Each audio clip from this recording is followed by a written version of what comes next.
Ronak here, and I'm going to present the first assessment on international political economy, and the country I've chosen is Saudi Arabia.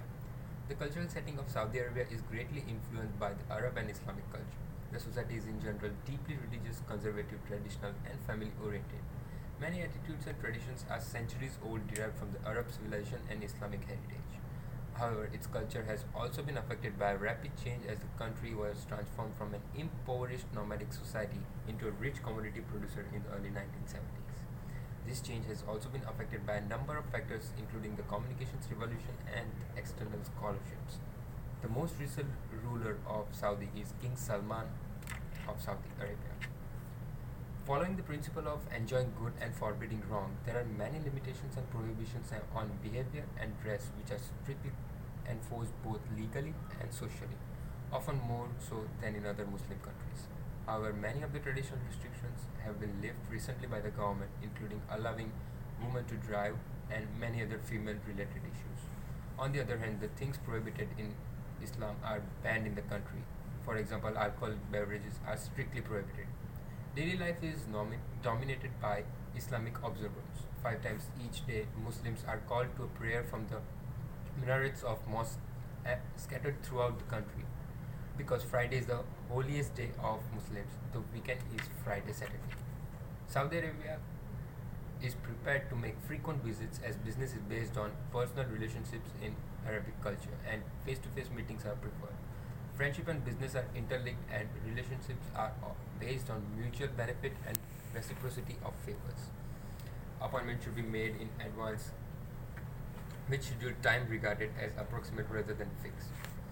Due to the relaxed approach to time in Saudi Arabia, there is a 5-day working week starting on Saturday. Normal working hours are 8 a.m. to 12 noon and 3 p.m. to 6 p.m. When scheduling appointments, it is important to make account the 5-year daily prayer times as well as the Islamic religious holidays.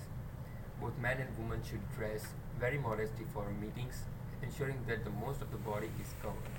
Westerners should not wear native clothing as this may be seen as offensive. First names are only used between close friends in Saudi Arabian business. Arabic titles such as Haji or Sheikh or professional titles, example doctor, engineer, professor, should be used if known.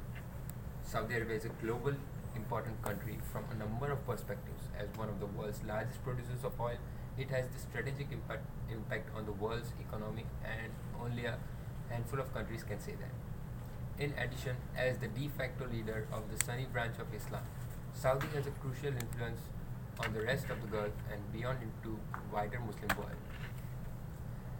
Saudi Arabia is the largest economy in the Middle East and the richest Arab country in the region.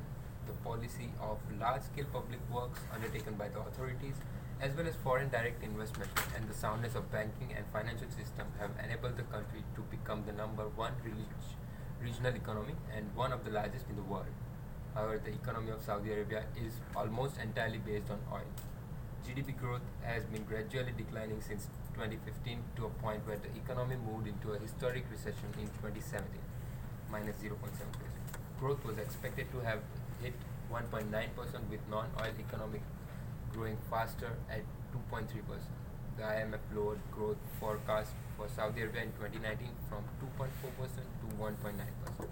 Against a backdrop of regional and global geopolitical tensions and subdued oil prices since the end of 2018. The Saudi economy recovered from a slight contraction in 2017, mainly due to a higher oil production and rising consumer spending. Saudi Arabia's oil output hit 10.4 million barrels per day in June 2018, its highest level since December 2016, ahead of OPEC and non-OPEC producers' decision to limit production. Consumer spending was on the rise with the point of scale of transactions rising by 6.8% in the first half of the year from a year earlier. Non-oil exports grew considerably in 2018, rising to SAR 236 billion, but their share fell slightly as oil exports grew much faster. Inflation picked up considerably in 2018 following the introduction of a 5% VAT and is expected to remain moderately high around 2% in the coming years. Short-term outlook for the country's economy worsened as oil prices dipped from October 2018 and remained subdued against a backdrop of global trade and an increased oil output from the United States. The latter replaced Saudi Arabia as the largest oil producer in the world, thanks to the shale boom. The Saudi authorities decides to reduce output for March, and oil production should remain lower than levels seen last year until the expiration of OPEC's current January-June 1.2 MN cut deal.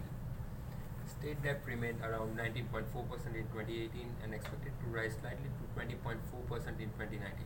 The Vision 2030 reform program, which was launched in 2016, started to restructure Saudi Arabia not only financially but also socially. New measures were announced to give more rights to women, who are now able to attend sporting events for the first time in the country's history. Women are also granted the right to drive vehicles, took effect in June 2018. Saudi politics continued to be dynamic in 2018, with Mohammed bin Salman's reputation as a reformist leader being tarnished by the assassination of the Saudi dissident journalist Jamal Khashoggi in October 2018.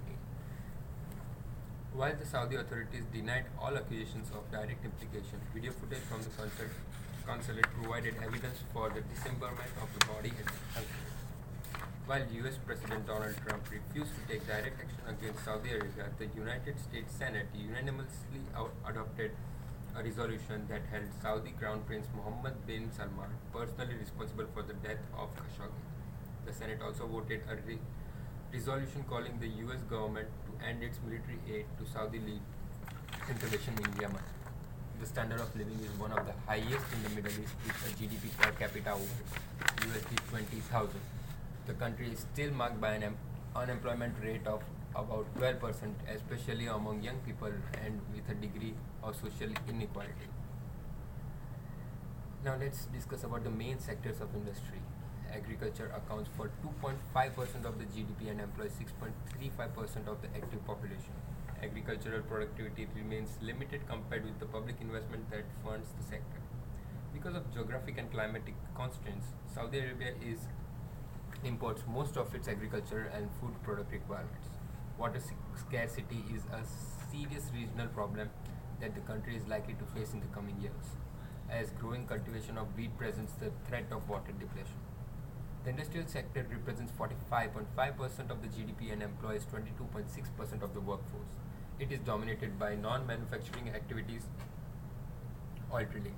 The country has the largest oil reserves in the world and is also the largest producer and exporter of oil in the world. Oil accounts for more than 90% of exports and nearly 87% of the government revenues and 42% of GDP. The share of non-oil industrial sector has been increasing along the economic diversification efforts of the Saudi authorities. Lastly, services represent 52.5% of the GDP and employ 71.1% of the active population. The sector is mainly dominated by tourism, financial and banking services, and the insurance sector. Tourism generates very high revenues, due in particular to the Hajj, the pilgrimage to Mecca that takes place in the last month of the Islamic year, that all Muslims are expected to make at least once during their lifetime. The Economic Freedom Index measured 10 components of economic freedom grouped into four broad categories or pillars of economic freedom: rule of law, limited government, regulatory efficiency, and open markets. Each of the freedoms within these four broad categories is individually scored on a scale from 0 to 100. A country's overall economic freedom score is simple average of its score on its 10 individual freedoms. And the distribution of economic freedom in the world score of Saudi Arabia is 64 out of 100. The regional rank is 7. The political outline of Saudi Arabia is divided into three powers: the executive power, the legislative power, and the main political parties. The king is both the chief of state and the head of the government. The monarchy is hereditary. The council of ministers is appointed by the monarch and includes many royal family members. The council of ministers are both legislative and executive powers subject to the king's approval. There is no elected legislator in Saudi Arabia at the national level. A conservative council was appointed in August 1993, which has 120 members and a chairman appointed by the king for 4-year terms. This council has limited powers and does not affect decision making or power structures in a concrete way. This is the legislative power. There are no political parties in Saudi Arabia. However, certain political movements may exist. The first municipal elections in Saudi Arabia took place in 2005. The current political leaders are Salman bin Abdul Aziz Al Saud and Mohammed bin Salman.